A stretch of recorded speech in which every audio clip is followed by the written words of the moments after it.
¿Cómo se tomó de alguna manera en los mercados la salida del ministro de Economía de la Argentina, de Martín Guzmán? Bueno, obviamente con muchísima incertidumbre, desconfianza, y eso se reflejó en la modificación del tipo de cambio, más que nada los alternativos, porque el oficial está intervenido por el Estado. Entonces, fíjate que los alternativos se movieron algo el lunes y bastante martes y miércoles. Ahora vamos a ver con el correr de los días, a ver en qué precio se estabiliza, si se estabiliza, que es, digamos, la gran incertidumbre.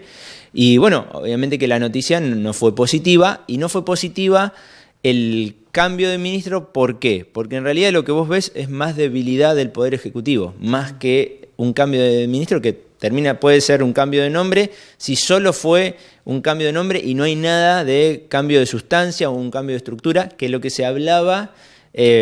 O por lo menos lo que se hablaba el fin de semana, se comentaba que, bueno, no solo había un cambio de nombre en el ministerio, sino como, bueno, un armado o algo, digamos, más grande, más agregado. Eso no pasó y terminó sucediendo lo que todos vimos, que es un cambio de nombre en el ministerio, y bueno, y eso no gustó a los mercados, principalmente por la debilidad política del Poder Ejecutivo. A ver, en tu experiencia como economista, ¿por qué intuís que Martín Guzmán justamente renuncia?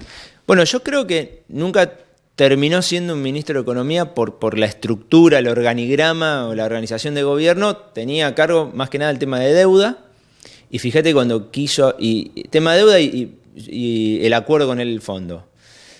Y no tenía mucha más herramienta, por ahí no tenía todo el control de tarifas, energía, infraestructura, mercado de trabajo. O sea, vos fíjate que como está organizado el gobierno, tenés muchos ministros, pero nadie coordina. Eso generalmente, o históricamente, lo hacía el ministro de Economía. Claro. Las tres últimas administraciones, eso lo han dinamitado, por así decirlo, lo atomizaron, y claro, Guzmán se dedicaba a 2 o 3 temas puntual, pero después los costos económicos, obviamente todo van sobre el ministro de Economía. Bueno, con lo cual yo creo que llegó un momento que dice, mira, si no puedo cambiar un subsecretario de Energía, o no puede responder directamente a mí, y todas las balas me pegan a mí, bueno, creo que llegó hasta acá su posibilidad de seguir siendo ministro de Economía, que, a ver, si vos mirás el tema de deuda, también ya se le complicó. Claro. Pero, bueno, para mí tenía un accionar muy limitado de todo el conjunto de la economía. Sí, lo que era deuda y acuerdo con el fondo. Y el tema de deuda, fíjate que las últimas 2 semanas es donde no pudo renovar sus propios bonos en pesos. Y ahí yo creo que si no encontró apoyo político o apoyo del presidente, dijo no, basta y doy un paso al costado. Bueno, a ver, de alguna manera hubo ya cambio de ministro, está Silvina Batakis, quien ahora, bueno, te voy a pedir algún concepto, pero ¿cómo se toma? A ver, el presidente la semana pasada justamente hablaba de un crecimiento económico, y la renuncia de Guzmán el fin de semana un poco, complica las cosas. Sí, y además, a ver, vos no tenés un crecimiento económico, vos tuviste una fuerte caída en el 2020 y una fuerte recuperación, y hoy estás más o menos niveles muy similares al 2019. Algunos sectores, lo que sí ha crecido muy heterogéneamente, porque hay sectores que sí están mejor y hay sectores que sí están bastante peor. En el promedio estás ahí. Y si vos mirás los últimos datos de actividad económica, el EMAE, que sale en el INDEC, tuviste que abril creció, pero en marzo había caído, febrero había aumentado, enero había caído, y siempre es 0,6 para arriba, -4 para abajo. O sea, estás ahí, digamos, ya no tenés un crecimiento, sino que tenés una recuperación, y que ya en este trimestre, en el segundo trimestre, ya vas viendo que hay como algunas caídas o está estancado. O sea, y acá tenés, Nico, que diferenciar 2 cosas. Una cosa es la macro, que está muy desordenada, y la micro, o sea, no a todas las pizzerías le va igual y tienen el mismo intendente, el mismo gobernador y el mismo presidente, ¿no? Y viven en el mismo país.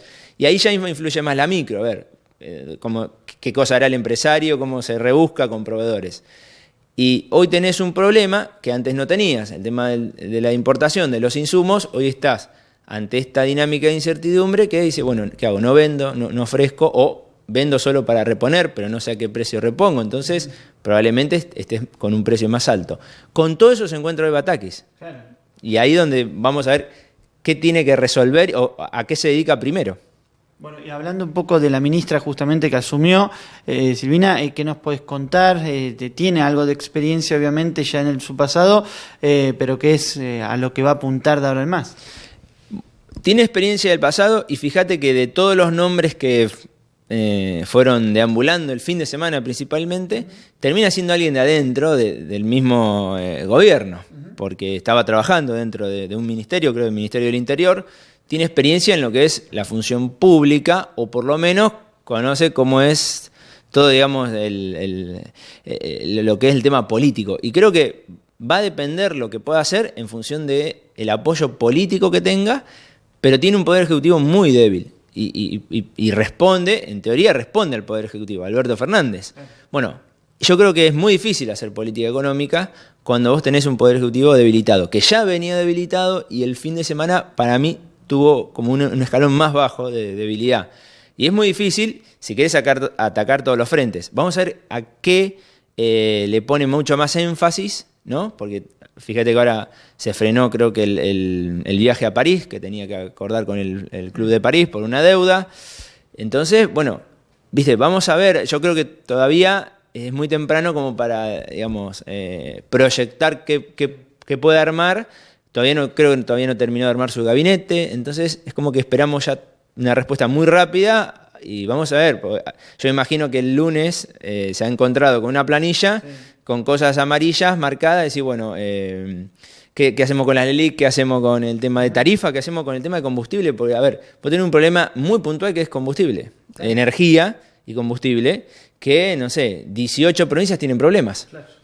Bueno, ¿cómo resolvés eso? Porque es hoy, ya no te digo pensar en el mediano o largo plazo, el problema es hoy. Bueno, eso yo lo que estaría esperanzado es decir, bueno, ¿qué vas a hacer con eso? Y evitar un mal mayor, Nico. Porque, a ver, acá es fundamental entender que vos, si querés llegar tranquilo al 2023, es decir, bueno, evitar algún mal mayor. A ver, hace pocos días hubo una inyección de dólares de parte del Fondo Monetario. ¿Eso obviamente sirvió? ¿No sirvió? ¿Qué se hizo con esa plata? Se pagó la deuda. Vos pensás que el fondo te va dando, a medida que vos pasando trimestralmente las metas y los vas cumpliendo, te da la plata para pagar la deuda anterior. Y la que sacaste actualmente se empieza a pagar a partir del 2026. O sea, te va dando a medida que vas cumpliendo las metas. Por eso, vamos a ver ahora, el primer trimestre la aprobó bien, con un artilugio contable, pero lo aprobó bien. Vamos a ver el segundo trimestre que todo apunta a que no cumpliría las metas. Entonces, bueno, no querés que se caiga el acuerdo con el fondo, que sería, digamos, muy malo. Bueno, vamos a ver si se recalibran, si hay algún perdón, generalmente puede pasar eso.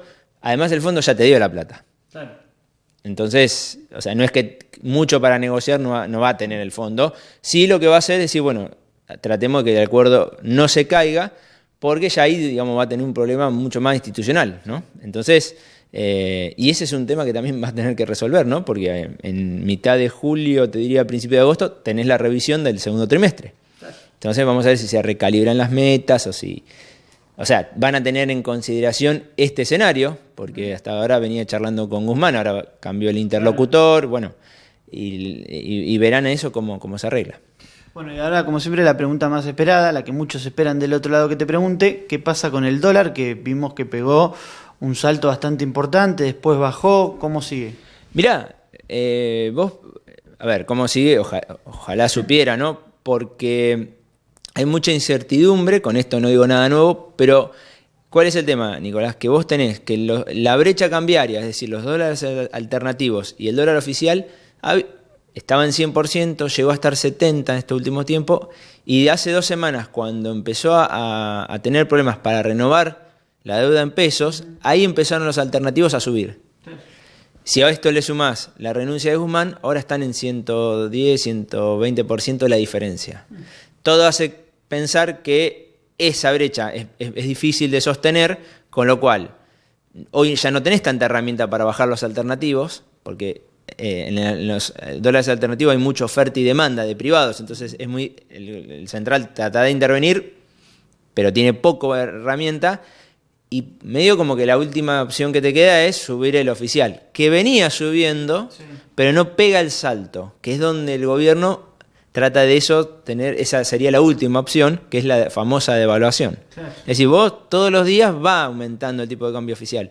Lo que el gobierno no quiere es un salto cambiario. Es decir, de 130, vamos a decir un número, no pasa a 500. Claro. Que vaya subiendo, ¿viste?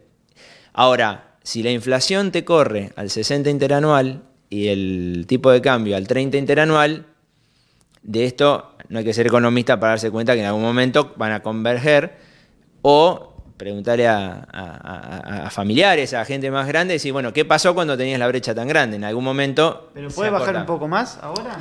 Bueno, a ver, eso va a depender fíjate que en los libres, ese es el precio que vos más tenés que tener en cuenta, y el tema de restringir los dólares para comprar importación, terminás comprando al dólar libre, que es el 2.50, 2.60.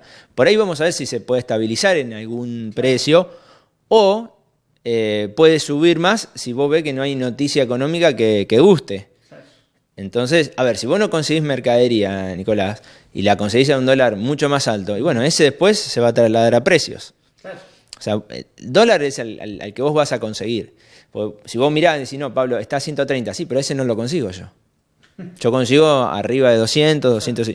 Y creo que hoy también pasa eso. ¿Alguien me va a vender los dólares a 250? Esa es la pregunta. Entonces dice, no, capaz que a 250 no, capaz que es más alto. Entonces, hoy, esta semana, vas a ver no sabes dónde va a estar estacionado el precio. Pero, a ver, todo hace pensar de que si venía trazado el oficial en algún momento va a tener que ir o corregir más rápido, sí, o pegar un salto devaluatorio. Pero sin programa, eso puede ser muy, muy complejo. Y las restricciones un poco que han puesto con las compras al exterior, sobre todo sobre las tarjetas de crédito, ¿suma, sirve? Y es que ya estás en el fondo de la olla y tratás de que no se te vaya un dólar más oficial. Claro. Porque ellos en el comunicado dicen, mira, vos podés importar, Nico, este micrófono, pero con tus dólares. Yo no te voy a prestar no te voy a dar a 130. Compralo a los que consigas y comprá el micrófono. Claro. Y si vos no tenés los 250 pesos por dólar para comprar el micrófono, usarás esta hasta que se rompa. Y así, y si lo vas a cambiar, decís, mira, yo por cada nota voy a tener que cobrar lo que me costó a mí el micrófono a 250, no a 130. Entonces, ese es el tema. Ellos no restringen la importación, sino el acceso a los dólares. ¿Conseguir los 200 y pico? Bueno, porque hay empresas que tienen restricción a 180 días para comprar y otras a 360. Nadie te va a financiar a 180 ni a 360 días en el mundo la compra de mercadería. O sea, vos pensás... anda cualquier proveedor y te dice, mira, dentro de 180 días te pago. No existe eso. Entonces, bueno, vamos a ver eso cómo termina pasando, o si importo, voy a importar a lo que consiga el tipo de cambio. ¿Qué precio hay? 260, 250, listo. Y eso después lo traslado a precio.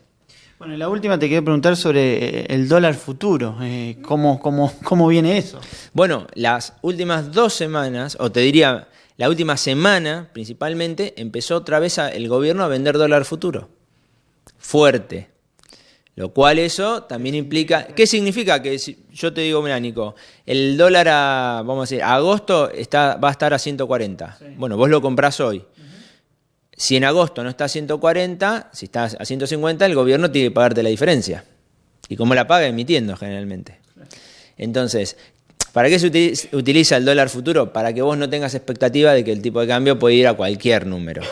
Yo te voy estableciendo que a 140 va a llegar. Digo ese número para que se entienda.